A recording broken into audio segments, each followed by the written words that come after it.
Todos y a todas.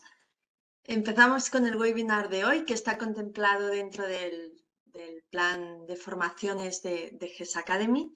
Soy Ana San Clements, Marketing Manager de Grupo Electrostocks, y hoy vamos a realizar lo que es el segundo webinar del ciclo de 4 formaciones que estamos realizando de fotovoltaica, una nueva edición de estas formaciones, que son muy útiles para los instaladores que no estáis tan habituados bueno, que sois más principiantes en el tema de fotovoltaica, hasta los que tenéis más conocimiento. Formación a formación vamos asentando lo que son estos conocimientos. Y de la mano de nuestros especialistas en el tema, que son Juan Carlos Méndez, Division Manager de Industria y Renovables en GES, y Víctor Villalba, responsable técnico de fotovoltaica en GES. Entonces, bueno, la fotovoltaica, como sabéis, es una de las principales oportunidades de crecimiento que hay en el mercado. En GES así queda reflejado según la demanda del sector. Hemos crecido un 187% en esta categoría, lo cual, bueno, como sabéis, todo lo que son renovables, todas las leyes, ayudas europeas como los fondos Next Generation, etcétera, van a favor de este cambio de energía, ¿no?, hacia las renovables. Y fotovoltaica es una de ellas. Entonces, pues bueno, de aquí el interés de realizar estas formaciones. Para muchos ya realizasteis la primera ayer, hoy es la segunda de estas 4 que os comentaba. Igualmente, aunque no hayáis asistido a la de ayer, cada formación es útil, ¿vale?, para vuestros conocimientos. Como siempre, deciros que estamos grabando esta formación y la vais a encontrar en el apartado GES Academy de la web de Grupo Electrostocks. Así que, sin más, os dejo con Juan Carlos y Víctor. Muchas gracias.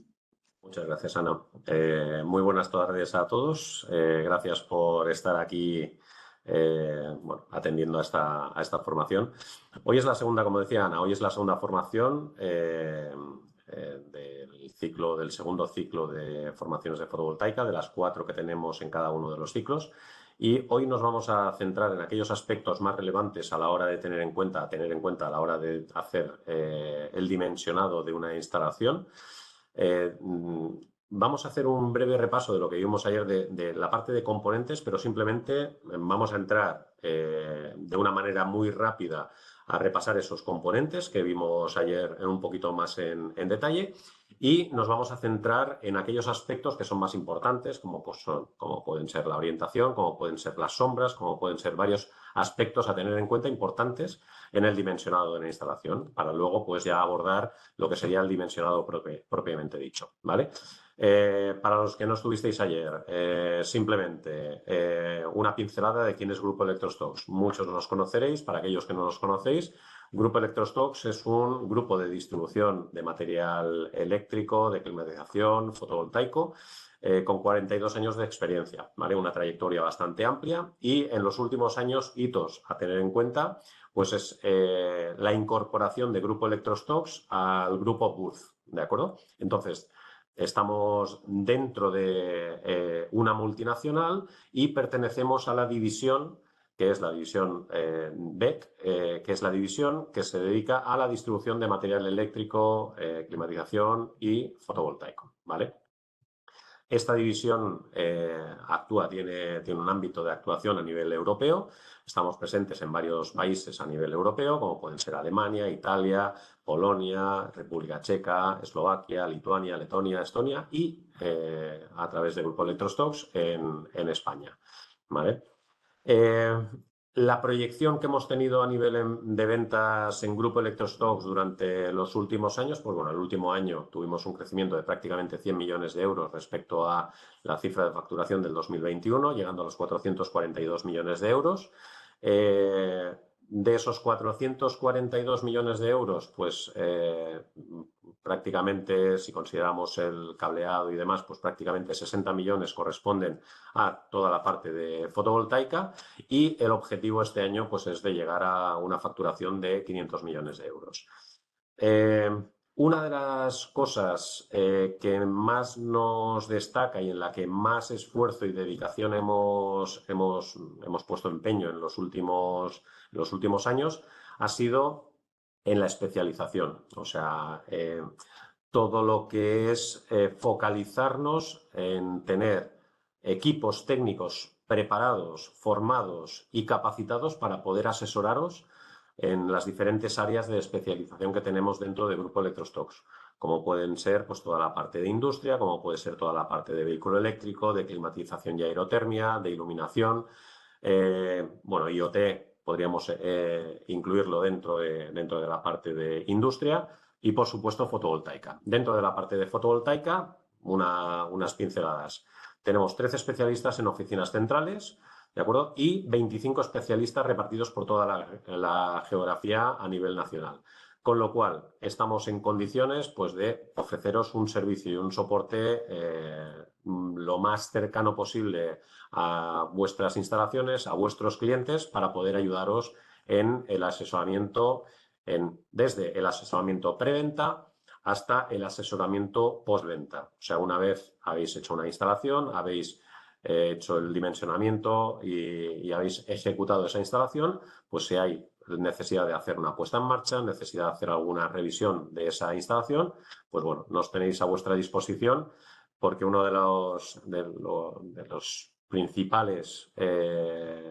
las principales razones del éxito de estos últimos años dentro de toda el área de las diferentes especializaciones, en particular de la fotovoltaica, pues ha sido esta proximidad y este equipo de especialistas que están a vuestra disposición en las diferentes zonas. ¿Vale? Sin más, vamos a dar paso ya a lo que os interesa. Esto era una breve introducción, no he querido extenderme mucho, ¿vale?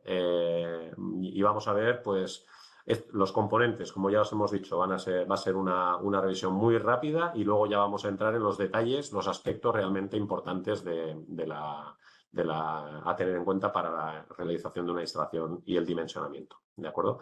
Os dejo con Víctor Villalba, que es nuestro responsable técnico a nivel de fotovoltaica dentro de Grupo Electrostocs.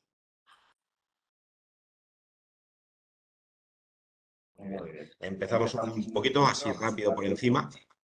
Este esquema básico de lo que estábamos hablando ayer. Un momento. Este esquema básico de lo que estamos hablando ayer, lo que ha comentado ahora Juan Carlos, el tema de los componentes básicos.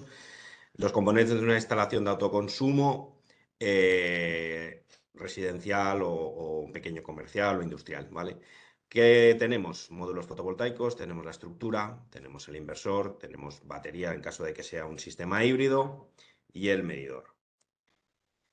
Los componentes, ya lo comentamos ayer, tipos de paneles, realmente se basan hoy en día en tipo de célula, en policristalina o monocristalina, aunque el 90% ya o más incluso de los paneles que se fabrican hoy en día son monocristalinos, como podéis ver en la imagen de este panel del centro. Y ya lo que se lleva 100% es el panel de célula partida, ¿vale? Que pasamos de las 60 o 72 células a 120 o 144 células. Eso nos da mayor potencia, nos da sobre todo mayor tensión de trabajo, con lo que las caídas de tensión y las posibles pérdidas en el campo fotovoltaico va a ser menor. Y luego aquí hemos metido también otro panel que está cogiendo una cuota de mercado también importante, como es el panel flexible que veis aquí a la derecha de este slide.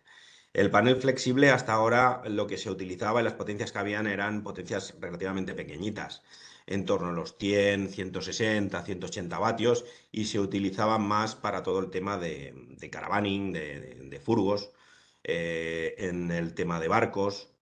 Y lo que sí que ha visto muchos de los fabricantes hoy en día es la gran utilidad de estos paneles cuando estamos hablando de hacer instalaciones en fachadas o en cubiertas curvas de chapa, Y la ventaja principal pues es el peso. Estamos pasando, pues yo qué sé, por ejemplo, hoy día ya nosotros disponemos de paneles flexibles de 430 vatios pico.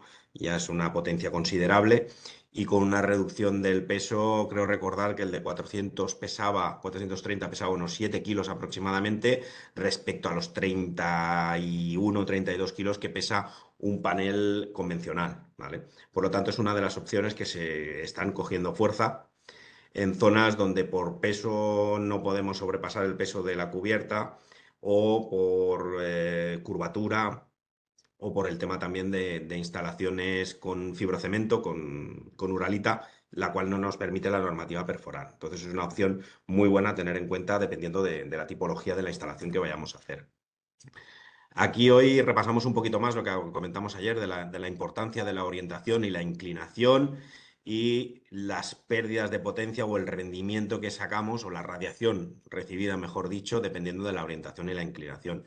A la derecha tenéis este pictograma donde se explica un poquito, no se ve muy claro, pero para explicaros así por encima, estas redonditas, estas circunferencias que tenemos aquí, van en base a lo que es la inclinación del propio panel. Y aquí tenemos respecto al sur las desviaciones, ¿vale? Y aquí vemos un poquito las pérdidas de irradiación. Lo que hablábamos ayer, lo importante es irnos siempre a un azimut cero de 0 grados, que es sur completamente, que sería ubicado en esta zona de aquí, ¿vale? Pero muchas veces por la orientación del propio tejado o inclinaciones, pues no nos es posible. Pues bueno, con este sistema podemos saber más o menos la desviación que tenemos sobre el sur y la radiación que va a recibir nuestros paneles solares, ¿vale? En este caso, este ejemplo de aquí, estamos hablando que tenemos una desviación de 45 grados hacia el oeste, ¿vale? Y una inclinación de 30 grados. ¿Qué nos genera esto? Que la producción del panel va a estar en torno al 100%, la radiación que va a recibir el panel va a estar en torno al 95-100%, ¿vale? Aquí lo que vemos también es lo que os comentaba ayer, el tema de que la inclinación no afecta tanto como pueda ser la orientación. Estamos hablando que con una orientación sur, de una inclinación de 10 grados a una inclinación de 30 grados, estamos hablando que tenemos una variación en torno a un 7-8%, que es lo que comentábamos. Lo importantísimo, aquí lo vemos un poquito más representado, el tema de la producción y las pérdidas, ¿vale? Pérdidas en nuestra instalación fotovoltaica, ¿de qué las tenemos? Pues las pérdidas en la producción básicamente las tenemos por inclinación y orientación de los paneles, que no sea la ideal. La propia pérdida por el funcionamiento de los equipos, caídas de tensiones, por cableados, el propio inversor al convertir la energía continua a electricidad alterna también tenemos unas pérdidas y sobre todo el tema de las sombras, ¿vale? Como vemos aquí en este esquema de la derecha, hay que tener en cuenta cuando miramos una instalación en un posible tejado y tenemos un árbol o tenemos algún edificio cercano, tener en cuenta de que en verano la trayectoria del sol es muchísimo más alta que en invierno y por lo tanto puede ser que en verano no tengamos ninguna sombra que nos afecte a ese tejado, pero que durante el invierno, que la trayectoria del sol es muchísimo más baja, sí que nos afecte, ¿vale? Entonces es importante. Luego hay que tener en cuenta también la radiación que aprovechan los propios paneles.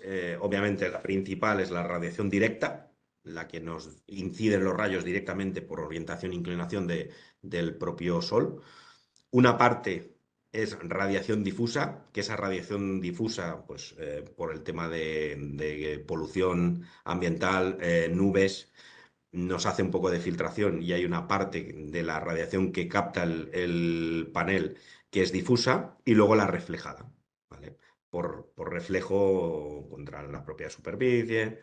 Ahí es donde entraría, por ejemplo, para aprovechar más la radiación reflejada, es lo que se está utilizando más, que comentamos ya ayer, el tema de los paneles bifaciales, que cada vez se están poniendo más de moda, ¿vale? Panel bifacial, ¿qué nos haría? Pues aprovecharía la radiación reflejada que nos llega por la parte trasera del propio panel, ¿vale? Por el tejado, la chapa o la teja que sea. Lo importante a tener en cuenta a la hora de elegir la estructura. tenemos que tener estos 5 puntos muy claros y hacernos la pregunta, ¿vale? Es imprescindible que tenemos que saber las dimensiones de la cubierta o el espacio donde se va a ubicar los módulos. Disponemos de esta cubierta y aquí esto me mide tanto por tanto y aquí pues me puede entrar tantos paneles de esta potencia o tanto de la otra. También es importante la inclinación de la cubierta o la zona donde se vaya a instalar el campo fotovoltaico. La tipología de la estructura, refiriéndonos a qué es, si es cubierta de teja, si es teja normal, si es pizarra, si es una cubierta plana, si esa cubierta plana tiene gravilla, si no tiene gravilla, si es en terreno, si va a ir en una pérgola, si el tejado es de teja pero debajo tenemos vigas de madera. Todo eso hay que tenerlo en cuenta. Después de los factores de la toma de datos inicial, cuando vamos a ver la instalación, es donde tenemos que tener estos conceptos más en cuenta, ¿vale? Siguiente, pues la cubierta también, si es metálica, en caso de que sea una cubierta metálica que estemos mirando en una nave industrial, tenemos que saber si esa cubierta metálica, que es, si es chapa simple, si es panel sándwich, dónde vamos a hacer la sujeción, si hay correas, qué distancia hay entre las correas para poder sujetar la estructura o la distancia entre grecas que comentamos ayer, ¿vale? En función de estos parámetros, podremos hacer la elección del tipo de estructura acorde con el tejado donde se va a hacer la instalación. Los soportes coplanares de teja, pues lo que comentamos ayer, esto lo pasamos súper rapidísimo. El tema de la sujeción de la teja, si van a ir horizontales, si van a ir verticales.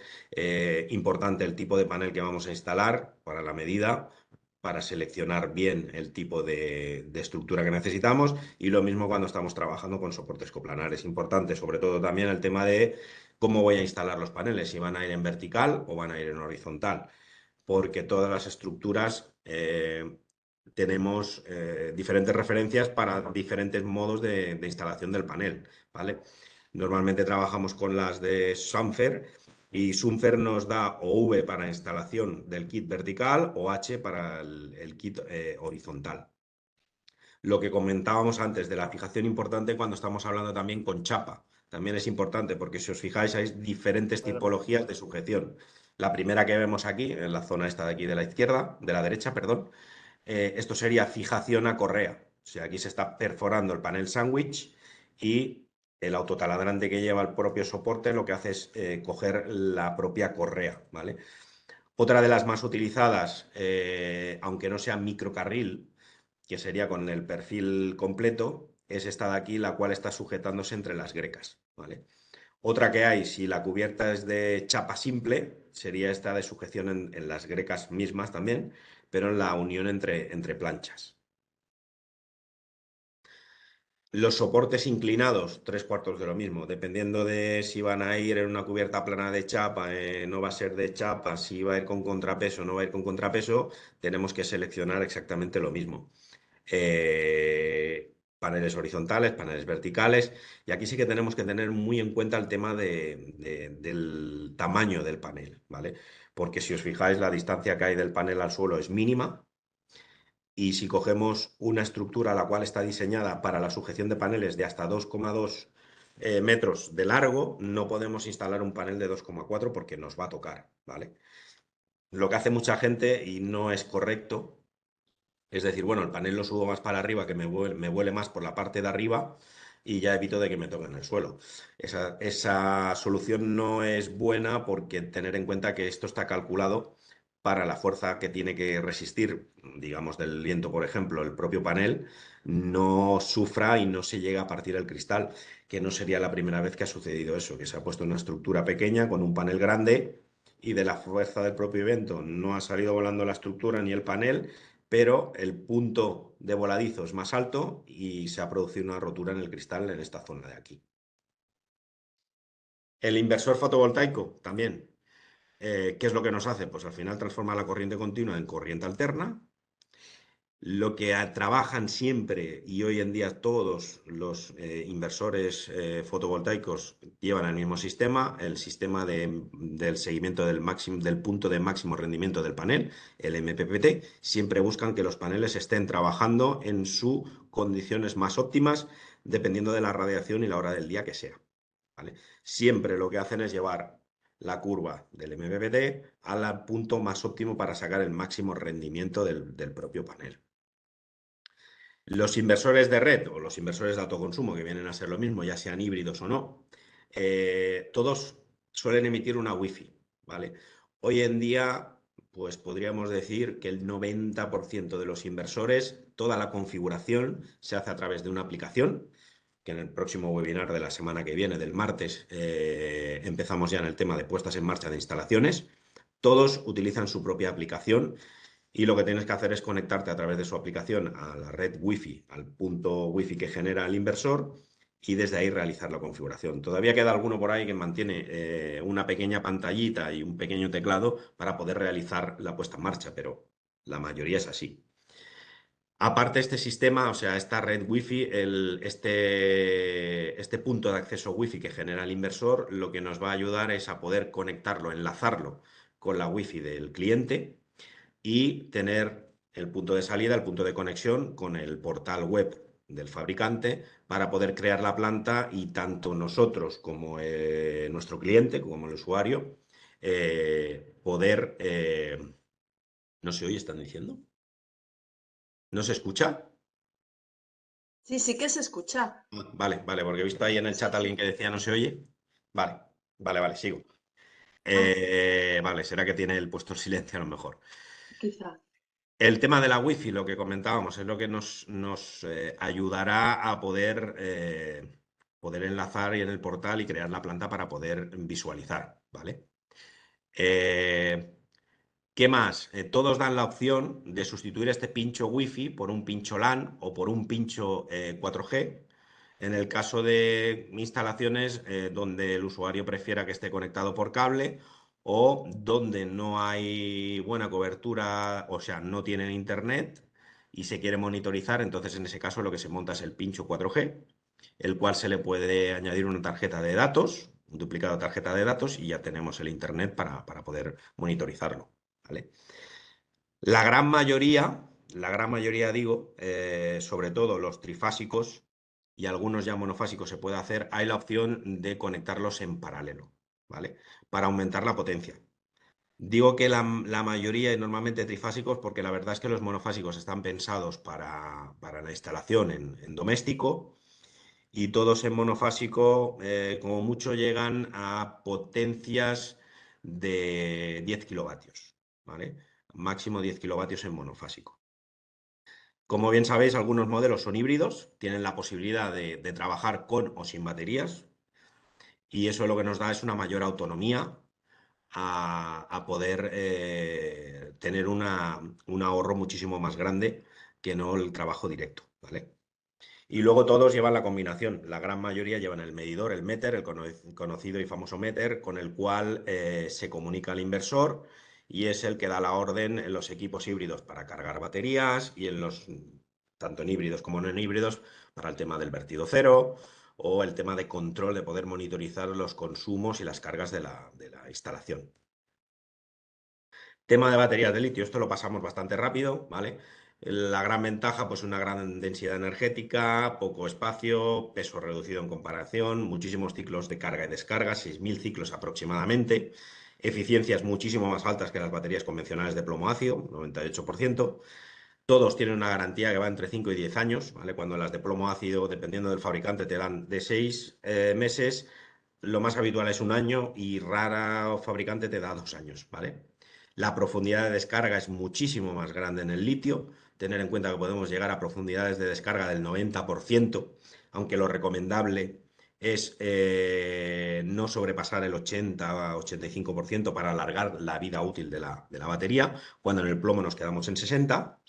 No necesitan nada de mantenimiento y llevan el sistema inteligente propio, el cual da la orden y el estado segundo a segundo de cómo está cada célula que componen esa batería al inversor para optimizar la carga y alargar muchísimo su vida útil.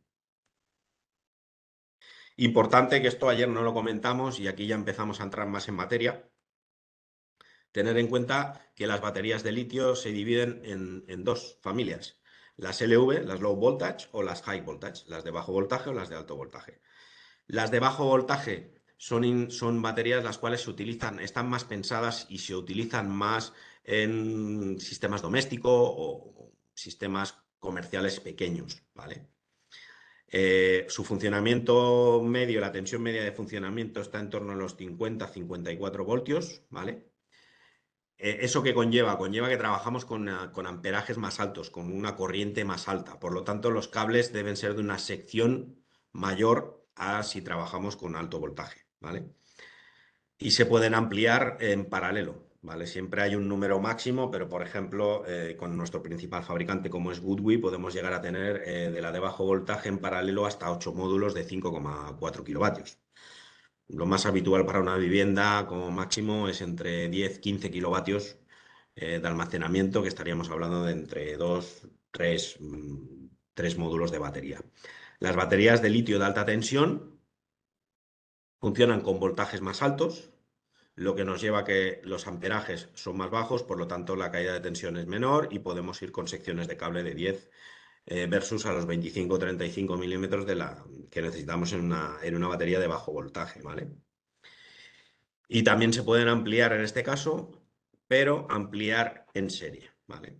Y esto que veis aquí a la derecha sería un sistema de baterías de Goodway igual. Aquí tenemos la de bajo voltaje y aquí tenemos la de alto voltaje. La de alto voltaje se diferencia por los módulos de batería, sería esto de aquí, y el BMS sería la parte alta. Todas las de bajo voltaje incluyen dentro de lo que es la propia batería el módulo BMS de control, ¿vale? Pero sí que hay que tener muy en cuenta la batería con qué inversor va a trabajar. Aunque sean de la misma marca, como tenemos aquí el ejemplo con Goodway, si el inversor es para bajo voltaje, ¿vale? Tenemos que elegir baterías de bajo voltaje. Y si el inversor es de alto voltaje, pues baterías de alto voltaje, ¿vale? En Goodway es muy sencillo saber en qué estamos trabajando, porque la propia referencia a los equipos de bajo voltaje normalmente te viene con GW- 3648 o 5048, ¿vale? Ese 36 estaríamos hablando de la potencia del inversor, 3,6 kilovatios, y 48 el voltaje de batería, ¿vale? Los de alta tensión no te viene nada de 48 ni nada, sino te vendría normalmente la potencia del propio inversor. Entramos al tema del dimensionado de una instalación fotovoltaica, ¿vale? Entramos ya un poquito más en materia. Lo primero que hay que hacer y que es súper importante y que os va a evitar de muchísimos quebraderos de cabeza una vez estéis haciendo la instalación montando la instalación fotovoltaica, es en la visita previa hacer una toma de datos, ¿vale? Importante.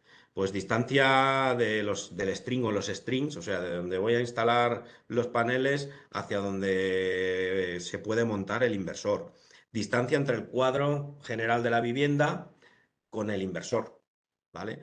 Esto es importante tanto para cálculo de sección del cable de potencia de la salida del inversor a interconectarlo con el cuadro principal de la vivienda, como el cable de comunicación entre el medidor, el meter, que tiene que ir en el propio cuadro general de la vivienda con el inversor, ¿vale? Importante, la instalación es trifásica o es monofásica, ¿vale? Importante también averiguar si es una instalación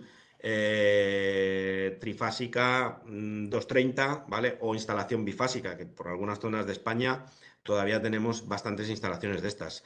Esto es importante porque la gran mayoría de inversores, sobre todo si son híbridos, no pueden funcionar en una instalación trifásica 230, ¿vale? Se necesitaría instalar un autotrafo. Por lo tanto, todo esto son cositas y son tips que nosotros en estas formaciones os queremos ir dando, porque son problemas en los que clientes nuestros, instaladores, se han encontrado cuando ya han realizado la instalación y se ha ido a hacer la puesta en marcha y no funciona bien la cosa, no acaba de ir bien la cosa. Entonces ha sido cuando tanto ellos como nosotros nos hemos enterado de que la instalación es trifásica 220 o es bifásica. Entonces es importante tomar todos estos datos, ¿vale? Otro tema importante, que esto, tanto la hoja anterior como esta hoja que veis aquí en este slide, disponemos en Electrostocks de estas hojas de toma de datos, que si las necesitáis, pues las podéis pedir a vuestros comerciales o a vuestros gerentes y ellos se pondrán en contacto conmigo o cualquiera del equipo técnico de fotovoltaica y os podemos facilitar todos estos datos. Esta también está súper bien porque es el tema bueno, de la estructura, de saber dónde es, si es zona urbana, si es zona industrial, si es zona rural, si es zona costera. Cómo vamos a poner los paneles, la estructura, si va a ser coplanar, si es chapa, si es correa, ¿vale? Si es teja normal, si es teja árabe, si es teja de pizarra, si es una cubierta plana de hormigón, si no es de hormigón. Todo esto nos va a hacer una selección y lo que está súper bien es por el tema de que sabemos, bueno, tenemos los datos, por ejemplo, si es cubierta de chapa, distancia entre grecas y así evitas olvidarte puntos importantes que luego nos generen dudas a la hora de hacer la instalación. Dentro de la visita previa y antes de ir tenemos herramientas gratuitas las cuales nos facilitan bastante, bastante la vida, ¿no? Una que utilizamos muchísimo y que se recomienda y que es gratuita, el tema del Google Maps. Podemos buscar a través de Google Maps la dirección de la vivienda y ya vamos a ver si tiene alguna agua bien orientada, cara sur, si no, si vamos a hacer a dos aguas este o este, si vamos a tener algún edificio, algún árbol delante, pues todo eso nos ayuda bastante a la hora de incluso antes de ir a la visita para el dimensionado de la instalación. Otra aplicación, una vez estamos dentro de la visita y que va súper bien, son las aplicaciones de la brújula móvil, que hoy día todos los móviles tienen esa aplicación, y también la del inclinómetro, para saber la inclinación de ese tejado. Y así a la hora de hacer los cálculos de generación, pues iremos más sobre seguro, ¿vale? Importante también llevar un metro, un medidor láser, para lo que estamos hablando del tema de acotar la superficie que tenemos disponible para instalar los paneles. Obviamente cuando estamos dentro de trabajando en altura, pues el tema de línea de vida, calzado, ropa adecuada, eso es como todo. Y lo que sí que es importante es visualizar, como veis en estas son fotos, pues bueno, que tejados o superficies que te puedes encontrar por ahí.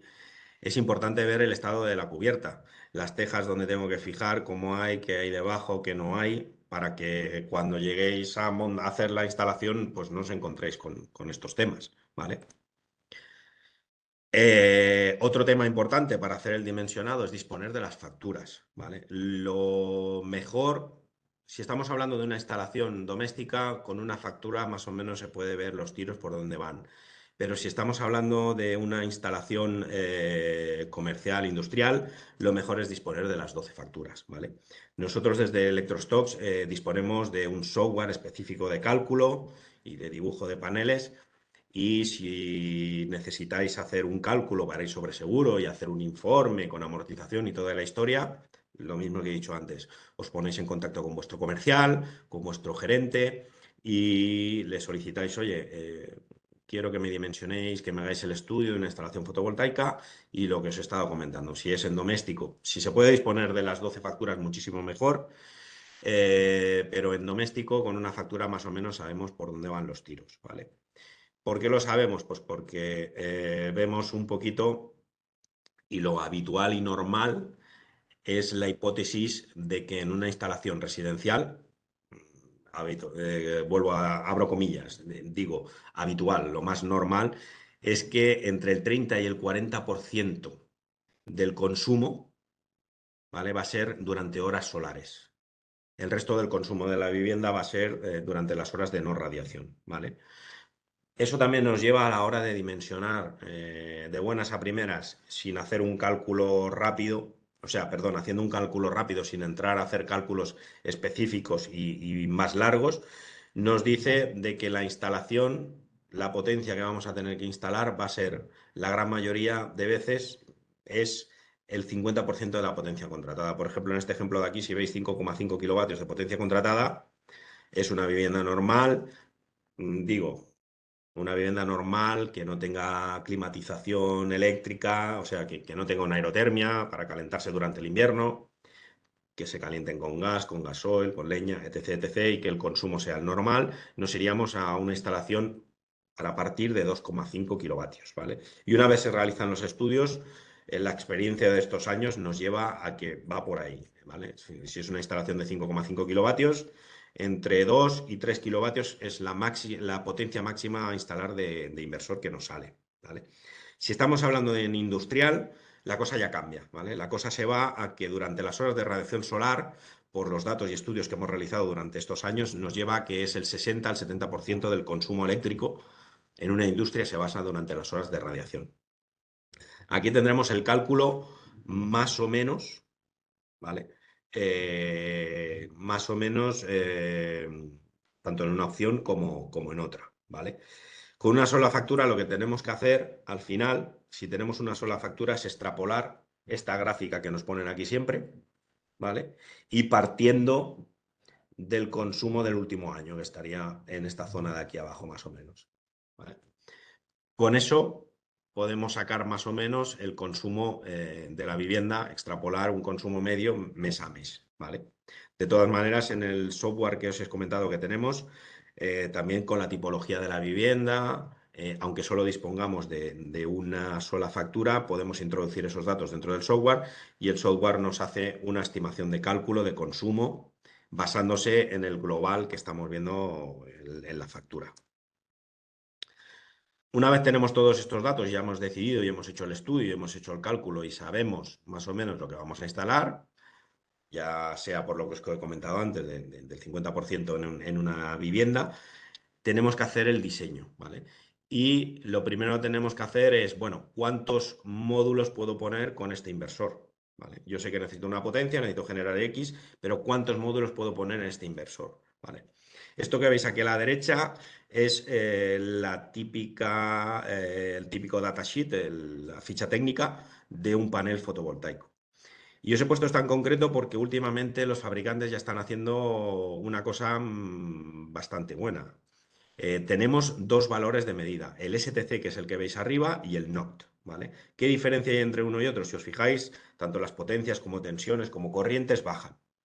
Para entenderlo así rápido, el STC es la medición en laboratorio, con condiciones de laboratorio, por lo tanto, tanto las potencias generadas por el panel como tensiones y corrientes son mayores, y el NOT es el más real, sería el que realmente va a producir ese panel, la potencia, tensión y corriente que va a generar ese panel cuando esté montado en un tejado, ¿vale?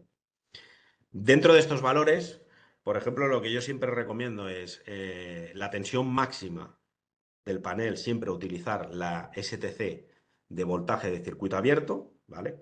Y ahí nosotros lo que vamos a hacer es decir, el inversor fotovoltaico nos va a decir que máximo tiene una tensión, acepta una tensión de cortocircuito, que no se debe superar, y lo que nosotros es decir, bueno, vale, voy a montar tantos paneles, pues por ejemplo, 10 paneles en esta instalación, y yo voy a hacer una serie de 5 y miro, sumando esos 5 voltajes, la tensión total al estar conectados en serie de los 5 paneles, que no me sobrepase el máximo, ¿vale? Luego, la intensidad de cortocircuito, aquí ya podemos trabajar con la intensidad de cortocircuito del NOT, de más real, la que es un poquito más baja, ¿vale? ¿Por qué? Porque al inversor le podemos afectar o lo podemos estropear más por una tensión más alta que no por una corriente, ¿vale?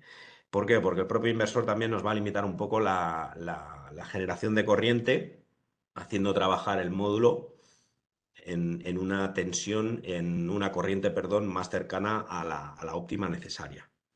Luego otros valores máximos para afinar, los que también tocamos muchísimo es el VMP, que es el voltaje del punto de máximo rendimiento, y la corriente del punto de máximo rendimiento, ¿vale? Con estas es con las que vamos a ir trabajando, ¿vale?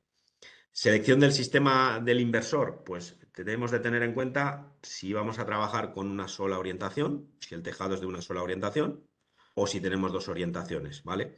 Todos los inversores hoy en día, a partir de los 2 kilovatios hacia arriba, disponen en doméstico y en monofásicos de 2 MPPTs, 2 entradas. ¿Esto qué significa? Esto significa de que estamos trabajando como si fuera con dos inversores completamente diferentes, ¿vale? ¿Cuándo las debemos utilizar o cuándo es recomendable utilizar las dos entradas? Sobre todo cuando estamos trabajando con orientaciones e inclinaciones diferentes en los tejados, ¿vale? Imaginaros, por ejemplo, pues que tenemos una vivienda la cual ninguna de las dos aguas que tiene la cubierta está orientada al sur, sino que tenemos una este y otra oeste. En ese caso, lo que debemos hacer es utilizar 5 paneles, pondríamos en el agua este y 5 paneles en el agua oeste, y cada uno en una entrada. ¿Por qué? Porque de esa manera estamos garantizando que a primera hora del sol, los 5 que están, a la primera hora del día, perdón, los 5 que están orientados al este, nada más que salga el sol, ya van a empezar a trabajar y a primera hora de la mañana ya van a tener un rendimiento y un trabajo óptimo. Y los que están en la banda oeste, que están en la sombra, o no en la sombra, sino con una radiación difusa, la cual limita la generación, no nos va a afectar en la generación de los otros, del otro string, de la otra entrada, ¿vale? A la hora central del día, al mediodía, cuando el sol está arriba, estarán trabajando los dos a full, y a última hora del día trabajarán los otros. Si la instalación, si los paneles van a ir instalados todos en una misma orientación, lo aconsejable, podemos seguir utilizando las dos entradas, pero lo aconsejable es trabajar con una sola. ¿Por qué? Porque vamos a conseguir también una tensión de trabajo más alta, con lo que las corrientes van a ser más bajas y la caída de tensión va a ser más baja y vamos a poder trabajar con un cable de una sección más pequeña, ¿vale? Otro tema a tener en cuenta a la hora de elegir el tipo de inversor, pues es con almacenamiento o sin almacenamiento, ¿vale? Se va a querer poner batería ahora, en un futuro o no. Otro de los temas importantes es cuando nos encontramos en una vivienda con varias orientaciones, con muchos tejados, con varias orientaciones, varias inclinaciones, y normalmente son tejados en los que me pueden entrar 4 paneles en una orientación, 4 en otra, 2 en otra, 3 en otra, ¿vale? Ese sistema, obviamente, con un inversor convencional, con 2 entradas, con 2 MPPTs, no es lo recomendable, ¿vale? No es lo recomendable porque al final vamos a tener que juntar paneles de, por ejemplo, la zona este con paneles en la zona sur y con paneles de la zona oeste con paneles de la zona suroeste o noroeste, por decirlo de esta manera, ¿vale? Como van a estar conectados en serie, tener en cuenta que las pérdidas siempre se va a ir la corriente a trabajar con los paneles que menos están generando. En estos casos, lo aconsejable es montar y trabajar con microinversores. ¿Por qué? Porque el microinversor trabaja totalmente independiente. Cada panel genera lo que puede dar en ese momento y sin afectar a los otros, ¿vale? Entonces, es una opción muy válida y muy a tener en cuenta cuando estamos trabajando así. Por ejemplo, los casos más habituales, chalets, viviendas grandes, con diferentes inclinaciones, orientaciones, con muchos tejados, con consumos eléctricos muy altos, donde se necesita llenar todo el tejado sí o sí, ¿vale? Pues en esa opción sería muy recomendable ir con microinversores. O lo mismo pasa si tenemos sombras. ¿Vale? Si tenemos chimeneas, tenemos antenas, tenemos árboles que nos van afectando, ¿vale? En ese caso es muchísimo más recomendable trabajar con microinversores que no con optimizadores, ¿vale? Por lo que comentábamos ayer, el optimizador al final lo que hace es bajar la tensión del panel para aumentar la corriente, ¿vale? Y poder afectar lo menos posible a toda la serie. Pero claro, bajando tensión lo que nos arriesgamos es al tema de que estemos por debajo de la tensión de funcionamiento del inversor y este o no llegue a arrancar o llegue a pararse, ¿vale? Esta slide aquí nos gusta mucho enseñarla porque se aprecia la diferencia de funcionamiento del sistema con microinversores a un sistema tradicional, ¿vale? Imaginaros, bueno, pues en la derecha tenéis la generación total, ¿vale? De que si simplemente tenemos un panel el cual está degradado o por sombras o lo que sea, la generación es del 50%, ¿vale? Aunque tengamos nosotros al 100% y otros al 75% y al 70%, lo que nos va a salir es una generación del 50%. Cuando si nos vamos con un microinversor, ese del 50% va a ser el que se va a quedar al 50%, pero el resto va a dar el 100% si pueden darlo, ¿vale? Lo mismo pasa pues trabajando con diferentes paneles. Podemos trabajar con el microinversor con diferentes paneles de diferentes marcas, diferentes potencias, diferentes dimensiones. Al final, cada panel tiene su entrada, su microinversor, y la salida es lo que se va a conectar en paralelo, pero ya vamos en corriente alterna, ¿vale? A la hora del cálculo de inversor, el inversor necesario dependiendo de los módulos que tenemos. Es importante conocer los conceptos básicos de la ficha técnica de cualquier inversor. Por ejemplo, valor muy importante, el que veis aquí arriba, potencia máxima de entrada. Por ejemplo, este inversor de Goodwi de 5 kilovatios nos permite instalar 6.500 vatios de potencia pico, o sea, de paneles. Lo tenemos que tener en cuenta, ¿por qué? Porque no podemos sobrepasar este valor, ¿vale? Luego, el siguiente punto importantísimo es la tensión de cortocircuito, tensión máxima, 600. Esto es lo que estaba comentando antes de hacer las series en paralelo, calculando el VOC del panel, el voltaje de cortocircuito, sin llegar a sobrepasar en este caso estos 600 vatios, ¿vale? Y luego la tensión de trabajo, la tensión del MPPT, que él va a trabajar, estar lo más cerca en torno a los 500, 550, ¿vale? Que es este rango de funcionamiento, entre 80 y 550. Importante también tener en cuenta la tensión de arranque del inversor, ¿vale? La tensión de arranque, en este caso, son 80 voltios. A la hora de, si trabajamos o en la instalación montamos optimizadores de sombras, tener en cuenta la tensión de arranque para que mínimamente nos podamos garantizar esa tensión y que pueda empezar a trabajar. Tener en cuenta que la tensión de arranque, dependiendo del tipo de inversor, es más alta o más baja. Por ejemplo, los inversores híbridos de Goodwi, la tensión de arranque, si trabajan sin batería, es de 200 voltios, ¿vale? Hay que tenerlo en cuenta, eso. Y luego el tema de la corriente máxima de cortocircuito, si os fijáis, es 13,8 y la corriente de trabajo es 11. ¿Qué significa esto? Que si nosotros tenemos un panel que en el NOT, en el SCT nos da 14 amperios, luego nos vamos al NOT, que es el real, y veremos cómo nos está dando 11,512. ¿Este inversor nos lo aceptaría? Sí, porque no estamos pasando de esos 13,8 y lo que sí que es verdad que ese panel no va a generar más de esos 11 amperios, ¿vale? Otro modelo, otro ejemplo, otro de los fabricantes con los que trabajamos y somos partner, Solís, 3/4 de lo mismo. Este es un equipo también de 5 kilovatios. Si os fijáis, este inversor nos acepta pues casi 1 kilovatio más en potencia pico, en potencia de paneles. La potencia máxima de entrada recomendada son 7.500 vatios, ¿vale? 7,5 kilovatios. Voltaje máximo, igual no podemos sobrepasar en voltaje de cortocircuito los 600.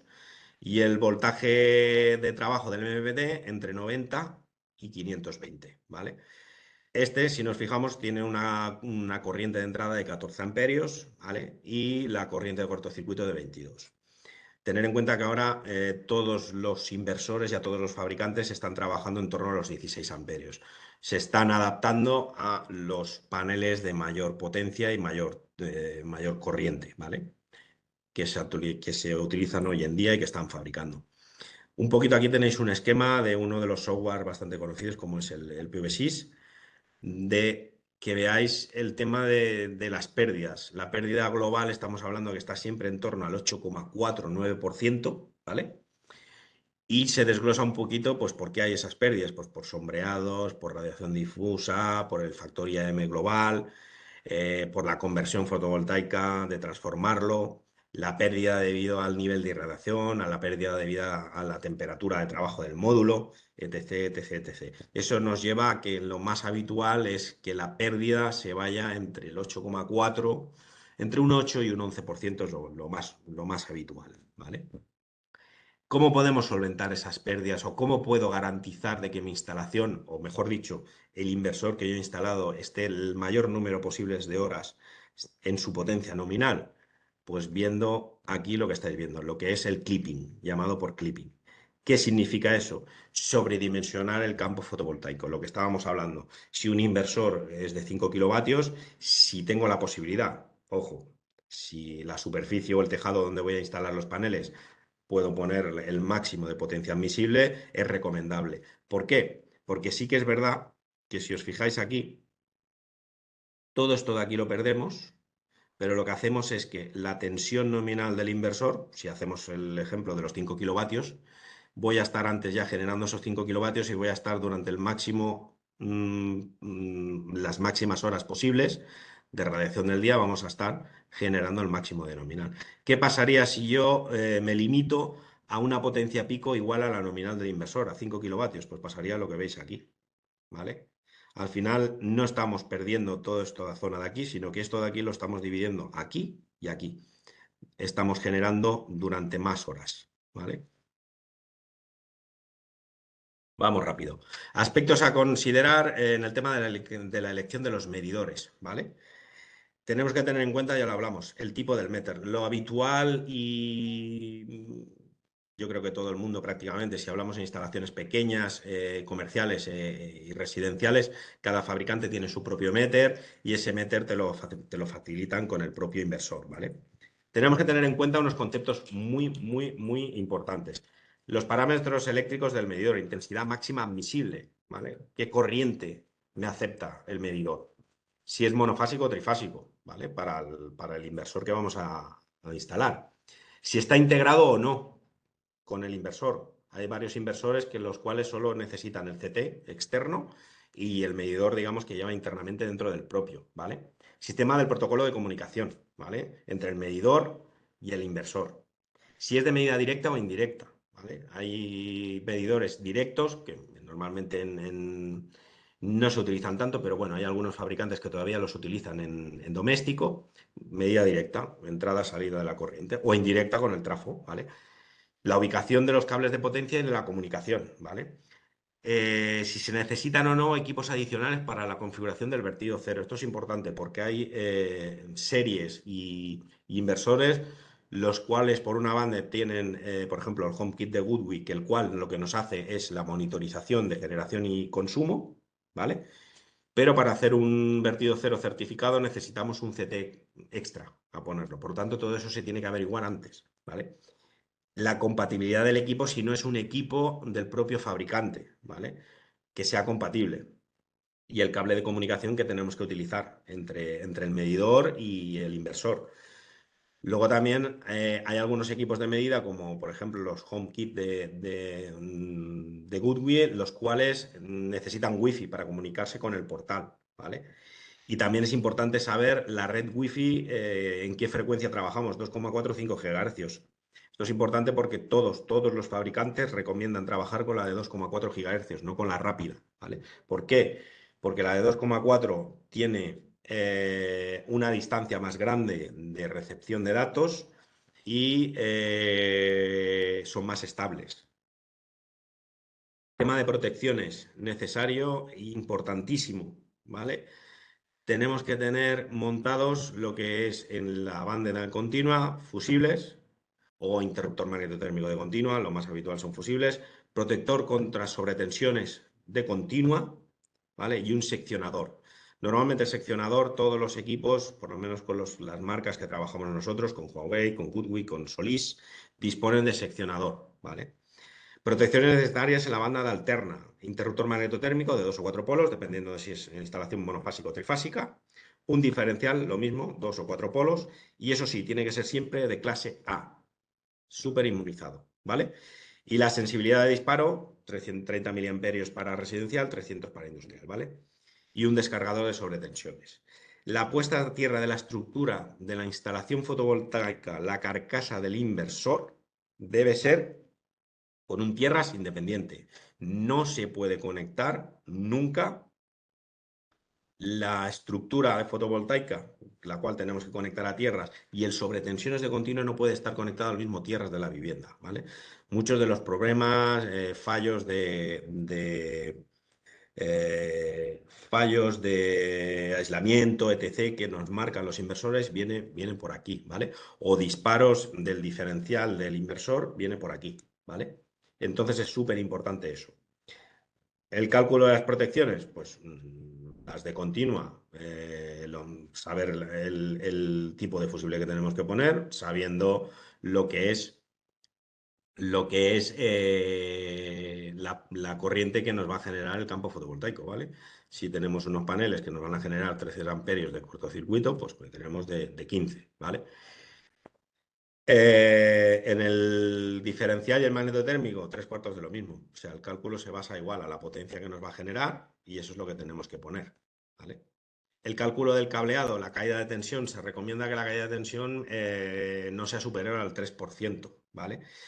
Lo recomendable y lo que hay que hacer sí o sí es utilizar cable solar, ¿vale? ¿Por qué? Porque el cable solar lo que está pensado es que la funda es protegida contra los rayos ultravioletas, que no se degrade. Es recomendable, muy recomendable, utilizar cable positivo, o sea, negro para el negativo, rojo para el positivo. ¿Por qué? Porque nos evitamos muchas de las veces a la hora de tirar el cableado y hacer el conexionado en el inversor, la inversión de polaridad. No pasa nada por invertir la polaridad porque hoy día todos los inversores están protegidos contra cambio de polaridad. O sea, no arrancará, ¿vale? Pero es importante, ¿vale? ¿Cómo se conectan los módulos? Pues como veis aquí hay el tipo de conexionado estándar, el cual siempre nos obligaría a alargar un cable para irnos a la otra punta, ya que los conectamos en serie, empezamos con un negativo y llegamos con un positivo, o el que veis abajo, que es el más recomendable de utilizar, que es el llamado salto de rana, ¿vale? Al final vas conectando el polo positivo con el polo negativo del siguiente panel y el polo negativo del primero con el del tercero y así sucesivamente, con lo que llegamos a la misma banda y tenemos aproximadamente la misma distancia del cable del string positivo que del string negativo, ¿vale? Lo que hablábamos, caída de tensión, lo que marca el Revit, lo suyo sería no estar por encima del 1%, se calcula igual. El cable de datos, importantísimo, muy, muy importante. El cable de datos es el que nos va a comunicar el meter con el inversor. Si la distancia no es superior a los 10, aceptamos 15-20 metros, podemos utilizar un cable FTP siempre, ¿vale? Mínimo categoría 5. FTP es el cable de datos, pero apantallado. Si la distancia va a ser superior a esos 20 metros, sí o sí hay que utilizar un cable, un par trenzado apantallado de 1,5 milímetros.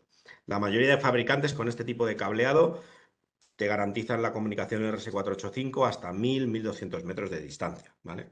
Habría que verlo y analizarlo también, pero tener en cuenta eso.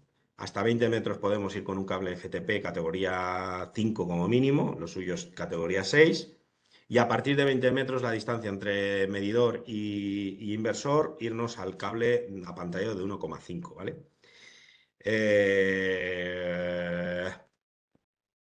Software de cálculo y dimensionamiento. Tenemos varios.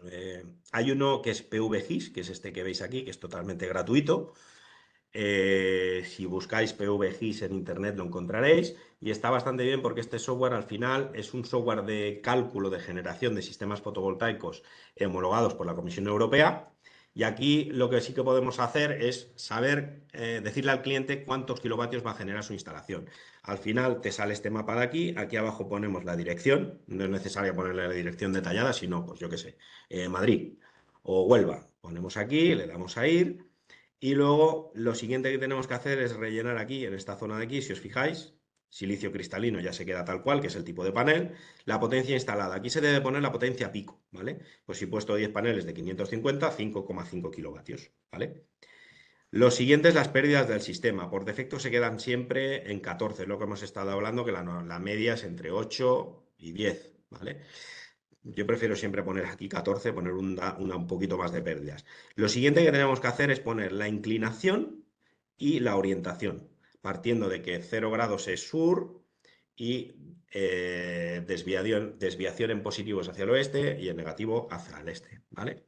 Y una vez lo tenemos aquí, le damos a visualizar resultados y nos saldrá este informe de aquí, ¿vale? Nos saldrá un informe de generación, mes a mes y diario, y aquí nos dirá lo que está generando.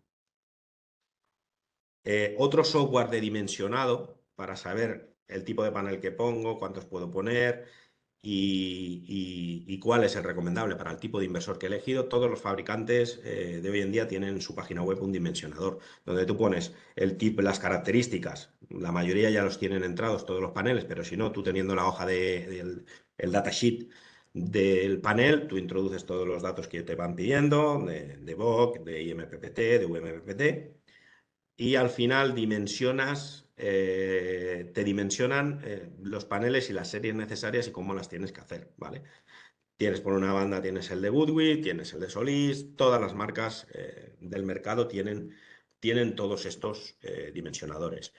Aquí en este pantallazo, si queréis hacer una captura de pantalla, están las direcciones web de los que os he estado diciendo. El primero es el PVGIS, que es para saber la generación total en kilovatios mes a mes y anual de la instalación. El EZ Designer de Goodwe.